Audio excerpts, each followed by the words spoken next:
Ay, init ang panahon. Summer na dito sa Pulan guys, ang init. Grabing viral sa Pilipinas, nagluluto sila sa sikat ng araw, mainit daw. Pero hindi na alam, dito sa Pulan kaya rin gawin yan. So, kanila itlog lang sa akin, fried chicken lulutuin ko. Ito, kawali natin. Lalagyan natin ng mantika to.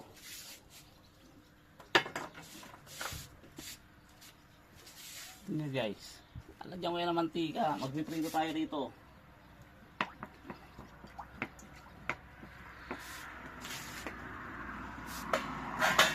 Dahil hindi ganun kainit din sa Pulan, pero mainit pa rin. So mga 30 minutes siguro bago uminit yan. Kaya tatakpan natin para mabilis uminit. So guys, titingnan na natin yung ating kawali kung uminit ba siya. Medyo mainit. Bubuksan natin, gabitan natin ng patolder.